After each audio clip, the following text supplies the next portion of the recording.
이제 우리는 병리에 내포된 초기 경험의 군집들을 상징적으로 다시 불러내고 보다 강력한 영향력으로 행사하기 위하여 자기애적 전의를 활용할 수 있는 방법들을 알게 되었다.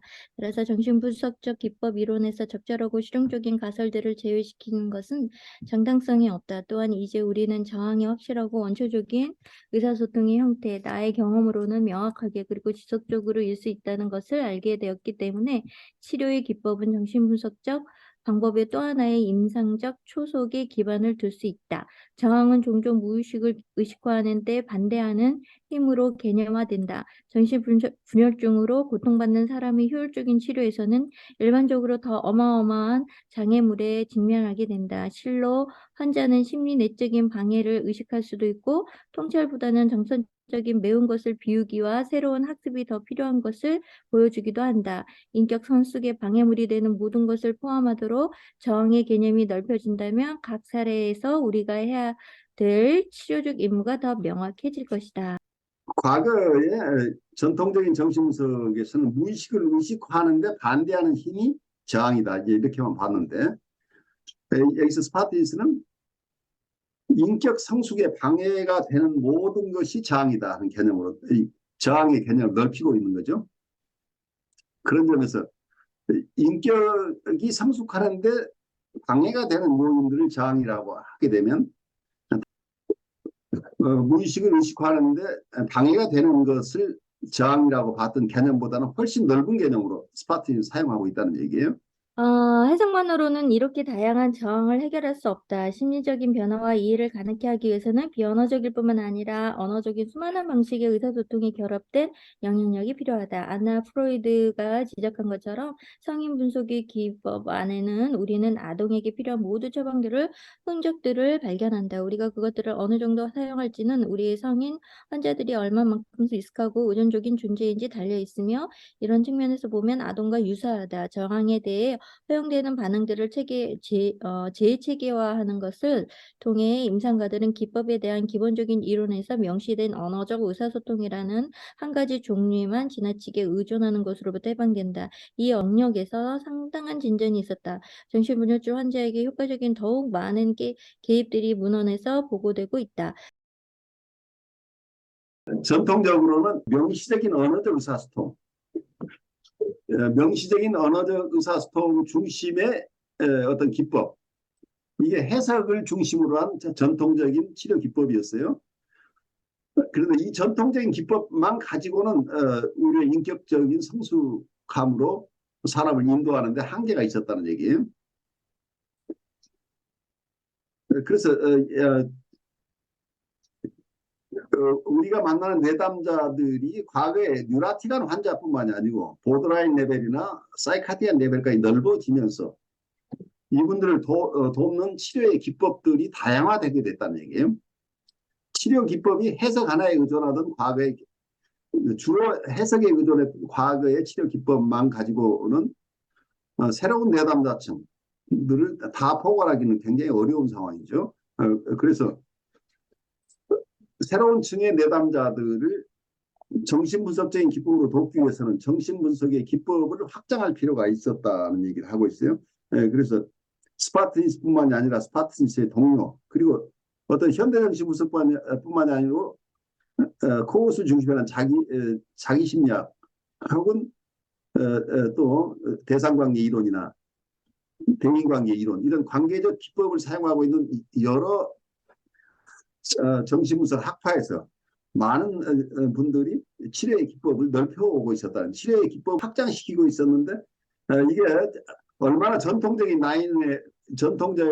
어떤 정신분석의 개념을 고수하느냐에 따라서 이러한 새로운 치료 기법들을 정신분석의 기법으로 통합해내려고 하는 분들이 있고 이건 정신분석 영역 바뀌지만 이러한 기법이 필요하다고 이해하는 분들이 있었던 거죠.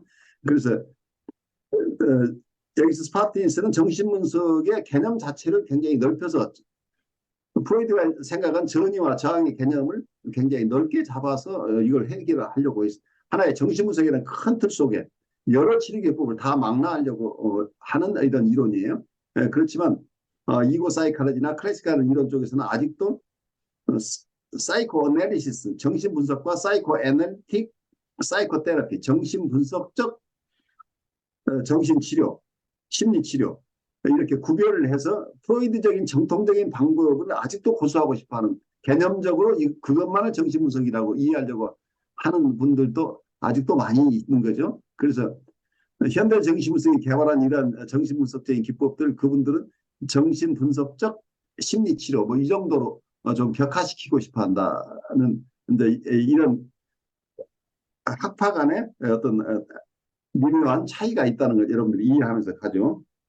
정신분열증 환자들의 정신분석적 치료에서 특별히 중요한 것은 환자가 분석가의 충동과 감정에 영향을 미치는 역전이가 치료적으로 유용한 요소들을 포함할 수 있도록 개념이 확장되는 것이다.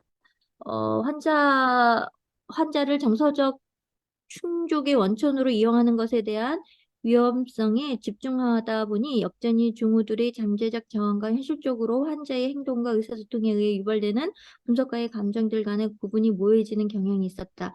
임상과 자신의 정서적 문제들에 오염되지 않는 관계의 파생물들은 치료적 도구의 중요한 원천이다. 내담자와 상담자 간의 감정에서 상담자가 내담자를 자기를 위한 자기의 자기애적 니드라고 할까요?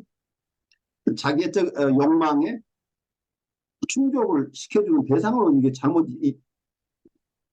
내담자가 사용될 가능성도 있는 거죠. 의도적인 경우는 거의 없겠지만 무의식적으로 자기의 거대자에게 대한 만족을 주는 대상으로 내담자가 잘못 사용되는 경우에는 내담자를 위한 치료가 아니고 상담자가 내담자를 자기 만족을 위해서 잘못 대할 가능성이 있는 거죠. 여기에 어떤 윤리적인 어떤 실패가 일어날 가능성이 굉장히 큰데 이것 때문에 어쩌면 프로이드가 역전이가 있는 경우에는 그 내담자를 만나지 말라고 했던 거예요. 프로이드가 얘기했던 역전이는 주관적인 역전이에요. 그러니까 내담자 스스로가 가지고 있는 자기의 히스토리 속에 자기의 삶의 역전 속에서 자기가 해소하지 못하고 있는 어떤 것들이죠. 자기 안에서 해소하지 못하고 있는 갈등 그리고 어쩌면 자기 안에 있는 어떤 충족되지 못한 욕망 자기 안에 있는 어떤 판타시 이제 이런 것들이 내담자와 관계에서 내담자에게 투사되는 상황이 일어날 가능성이 있는 거죠. 교수님, 그러면 예, 그렇다면 질문이 있는데요. 우리가 말씀하세요. 상담을 하다 보면 그런 게 분명히 있단 말이죠. 네. 근데 그 자기의 어떤 내적 지지나 자기의 존재의 가치를 세우기 위해서 그렇게 갈 수도 있지만 그냥 컨테이너 하기 위한 그 사람을 담아주기 위한 그렇게 가는 상담사도 있단 말이죠. 그럼 그 그러니까 경계가 거기서 모호하, 그 경계에 모호하단 말이죠. 그 경계가 때때로는. 모호하죠. 그래서 굉장히 모호하죠. 네, 그럴 때 보통 얘기를 하잖아요. 내가 지금 어떤 상황이라는 거를 인식하면서 그 내담자를 바라보는 거. 내가 지금 컨테이너를 하고 있는 거야? 내가 나의 자기적 어떤 상황인 거야? 내가 지금 저 사람에게 내가 지금 지지 않으려고 하는 정서적인 뭔가가 있는 거야? 뭐 여러 가지 자기를 들여다볼 수 있는 자기 나름대로의 어떤 기술이 있잖아요. 뭐 기술이라고 말하기는 좀 그렇지만 자기 성찰 능력이겠죠. 네네. 그게 없는 것보단 그게 있는 게 낫잖아요. 그렇죠? 근데 그렇다면 그걸 너무 상담 세션은 네. 그래서 너무 자기를 들여다보는 것은 위험해요. 그러니까 그 경계 내담자를, 내담자를 그 놓친다는 얘기. 그냥 그 경계를 알려주세요. 그러니까 비혼이 얘기한 대로 내담자를 잘 돕겠다는 우리의 어떤 소망이나 내담자가 어떤 사람이었다는 내담자와 관계 어떤 일이 있었다는 기억이나 내담자는 어떤 사람이라고 하는 나의 언더스탠딩, 나의 이해나 해석 이런 것을 일단 내려놓고 이 세션 안에서 어떤 일이 일어나고 있는지 집중하라고 얘기를 해요. 기온이. 내담자에 집중하고 있으면 자연히 내담자의 무의식을 우리가 내 무의식이 만나야 되는데 내가 지나치게 의식작용이 내가 활발하게 된다고 한다면 내가 어디에 지금 그 포커스가 어디 있어 어쩌면 잘못하면 나한테 있을 가능성이 있다. 내 안에 너무 그 뭐라고 할까 내가 성찰하겠다고 하는 태도 자체가 경우에 따라서는 방해가 될 수도 있는데 그러니까 아까 얘기한 이게 어, 내가 내담자를 참으로 돕기 위해서 지금 상담을 하고 있는지 아니면 내가 가지는 어떤 이슈들이 방해를 받고 있는지 이런 것들은 그 세션 안에서 너무 그걸 구별하려고 하는 것보다는 세션이 끝나고 나서 성찰하는 건 좋은데 세션 안에서 내가 지금 어떻게 하고 있어? 내가 나를 들여다보고 이런 작업을 한다고 한다면 많은 경우 상담자가 내담자를 놓쳐버릴 가능성이 있다는 거예요. 좀 쉽지 않아요. 그래서 이걸 언어로 표현할 우리를 살피는 건 굉장히 중요하긴 하지만 이 주어진 세션 내에서 너무 그 의식적인 작업에 집중하다 보면 내담자를 놓칠 가능성이 있다는 것을 우선 우리가 이해를 하는 게 좋겠고 아까 그 말씀하신 것은 우리가 오는 역전이를 앞으로 역전이 공부를 계속 하게 될 텐데 이 역전이가 아까 얘기한 대로 내 히스토리에서 내가 해결하지 못한 내 이슈 때문에 내가 사랑받고 인정받고 존중받고 싶은 욕구가 너무 커서 나의 이러한 욕구가 만족하는데 도움이 되는 쪽으로 활용하게 된다면 내담자를 우리가 활용하는 꼴이 되어버려요. 이게 주관적인 역전이라는 이런 것이 이 주관적인 역전에 우리가 휘말리게 되면 그 내담자를 잘 볼 수 없다는 거예요. 그래서 이게 프로이드가 이 주관적인 역전이만을 이해하고 있었기 때문에 이런 주관적인 역전이가 일어나면 당신은 분석을 받아야지 다른 사람 돕겠다고 상담하지 말라고 금지했던 거예요. 그렇지만 정신분석이 발달하면서 이 내 이슈 때문이 아니고 아까 말씀하신 대로 내담자가 가지고 있는 어떤 여러 힘든 이슈들이 그 내담자 안에 있는 응어리들이 우리에게 투사돼서 우리가 이걸 투사의 동시라고 얘기를 하죠. 투사의 동시가 일어나면서 내담자 것이 우리를 점령하는 경우들이 많이 생겨요. 그러니까 이건 나 때문이 아니고 내담자의 것을 들어왔기 때문에 이걸 잘 컨테인하면서 잘 소화해내는 작업 자체가 분석에서 가장 중요한 일이랍니다. 그래서 이걸 객관적인 역전이라고. 지상선님 아까 말씀하신 대로 이게 객관적인 역전이나 주관적인 역전이라는 게 항상 함께 있는데 문제는 우리가 너무 많은 주관적인 역전이가 있게 되면은 상담을 하는 것 자체가 굉장히 어려워요. 그건 어쩌면 불가능할지도 몰라요. 그렇지만 많은 분들이 또 너무 지나치게 자기 탓으로 돌려서 이 내담자 보니까 내 안에서 저 사람 그냥 공격하고 싶고 가만두고 싶지 않은 욕구가 막 생겨났을 때 내한테 공격성이 일어났을 때 이게 내가 지금 인격 수양이 덜 됐고 내가 분석이 안 돼서 그런다고 나를 함부로 탓하지 말라는 얘기예요. 왜냐하면은 여러분 안에 공격성도 있겠지만 그 공격성의 양보다는 내담자가 지금 가지고 있는 공격성의 양이 훨씬 크기 때문에 내담자로부터 오는 객관적인 역전이가 대부분이라는 얘기예요. 그래서 너무 양심적으로 이게 나 때문이라고 너무 셀프어택 하신 패턴에서 벗어나셔야 돼요. 특히 보드라인이나 사이카틱한 환자 혹은 자기애적인 심한 환자들을 만날 때는 여러분 안에도 엄청난 공격성이 생겨나요. 근데 그것을 내 탓으로 돌리지 말라는 얘기예요. 그러니까 확실하게 내담자의 것이 아니라고 명백하게 밝혀지기 전까지는 내 탓이라고 돌리지 말라는 얘기예요. 너무 양심적인 태도로 대하는 것 자체가 나이브할 수 있다는 것을 이해하세요. 그래 여러분이 양심적이지 말라는 얘기가 아니고 양심적이다 아니다에 대한 분별 자체가 충분하게 살피지 않고 내 탓이라고 가져가는 것 자체가 책임의 표예요. 그렇게 되면 그럼 분석을 안 한다는 얘기예요. 결국에 그게 바른 태도가 아니라는 걸 여러분이 이해하셔야 돼요. 제가 그걸 돌이켜보면서 무슨 생각이 했냐면 내가 신 교수님이 떠오르는 거야 그때. 교수님이라면 어떻게 알았어? 근데 평소에 저희들한테 보여주는 모습들이 있잖아요. 당황하지 않으면서 어떤 말을 들으셔도 수용해 주시면서 그래서 제가 순간 그때 내가 빙이 딱 들어온 거야. 신 교수님 빙이 오면서 잘 이겨낼 수 있었던 것 같아요. 죄송합니다. 그래, 전사하지 않고 돌아온 것이 다행스러운 일이에요. 우리 누구나가 가지고 있는 어린 시절에 옴니퍼턴스라고 하죠. 거대한 그랜디오스 셀프를 우리가 혹시 우리한테 다 있는데 치료실에 사용하면 큰일 나요. 그러니까 우리가 전쟁터에 나가도 나는 총 안 맞을 수 있어라는 옴니포턴스를 가지고 무공훈장을 할 수도 있지만 그분들이 사망할 가능성이 굉장히 높아요. 그러니까 여러분들이 잘 준비되지 않은 상태에서 너무 많은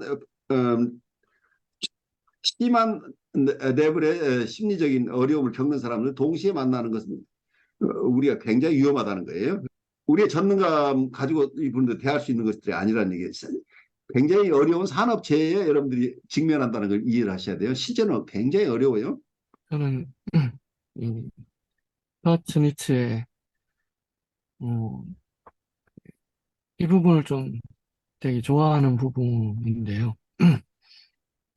예, 자, 역전이를 중요하게 한다. 이걸 도구로서 어떻게 쓸 것인가에 대한 이 화두랄까? 예, 이게 어, 저한테는 굉장히 그 매료적인 부분인 것 같아요. 예, 그래서 임상에서도 항상 모호하긴 한 것 같아요. 예, 근데 교수님 뭐하죠? 예, 이야기하신 것처럼 좀 공감이 되는 부분은 저는 스타일이 워낙 정서적으로 잘 이렇게 안 느끼고 표현도 잘 안 하는 편이라서 그게 어, 이렇게 상담하는데 가장 큰 장애라고 생각을 했었거든요. 그래서 점점 하면 할수록 조금씩 감각이 생겨서 요즘은 예전 같았으면 굉장히 힘들고 피하고 싶은 감정들, 상담 상황에서 그런 게 생겨서 그런 것들을 불편해했으면 요즘은 예를 들어 슬퍼하는 내담자가 있어도 그게 저한테 느껴질 때 도리어 슬픈 것도 있지만 또 반가운 것도 있었어요. 제 안에서. 어, 네. 왜냐하면 제가 그걸 느낄 수 있다는 사실에 반가운 부분도 있었거든요. 그래서 너무 교수님 이야기하신 것처럼 너무 이게 나의 이슈로부터 온 게 아닐까 이런 생각들이 어쩌면 임상 상황 그 자체에서는 좀 그걸 충분히 느끼는데 방해가 되는 것 같다는 부분도 좀 동의가 되는 것 같아서 좀 생각을 해봤습니다. 그래요. 김도환님이 아주 중요한 통찰이죠. 그러니까 우리가 너무 지나치게 성찰하려고 한다면 그 세션을 놓쳐버릴 가능성이 많아요. 그 세션 안에서는 그 사람하고 같이 호흡해 주는 게 더 중요한 상황이죠. 그리고 나서 우리가 쉬는 시간이나 또 다른 또 수법의 시간이나 이런 쪽에서 리플렉션 하는 건 좋은데 지금 거기에 인터랙션 속에서 이 사람의 무의식과 내 무의식이 만나서 어떤 격렬한 어떤 작업들이 일어나고 있는데 내가 지금 성찰한다는 얘기는 그걸 일단 내려놔야 성찰이 가능하잖아. 우리는 사람은 동시에 두 가지 일을 생각할 수 없어요. 이게 소매치기 원리예요. 그러니까 어느 순간이건 내가 나를 돌아보는 순간 그 사람을 놓친다는 얘기예요. 근데 그게 나는 짧게 놓치고 있다고 했는데 어쩌면 상당한 시간 내가 내 생각에 몰두해서 저 사람을 놓치고 있었을 가능성이 있어요. 경우에 따라서는. 그런 부분을 우리가 오히려 조심해야 되지 않나 싶어요. 자연스럽게 그 사람을 품어내면서 이 사람의 무의식과 내 무의식이 만나고 이 사람의 의식적인 것들을 내가 담아내면서 같이 있어주는 시간들이 더 중요하지 않을까 싶어요. 그리고 이분이 떠나고 나서 우리에게 남아있는 것들이 계속 정서적으로도 뭔가가 힘든 부분이 있으면 그게 뭘까 하고 그리고 반추해보는 것은 좋은데 그러면서 내 안에 어떤 주관적인 것들은 또 뭐가 있었던가 저 사람은 무언가 이런 것들은 그 이후에 살피는 것은 이거 자체가 어널리시스가 일어나는 것에 굉장히 도움이 되는데 세션 자체에서는 나는 비혼의 얘기가 맞다고 봐요. 근데 비혼의 얘기를 전적으로 따라가는 건 아니고 우리가 완전히 모든 걸 잊어버리고 있을 수는 없지만 그래도 내담자를 놓치지 말고 너 혼자 놀지 말라는 얘기로 들려요. 해찰하지 말라는 얘기로.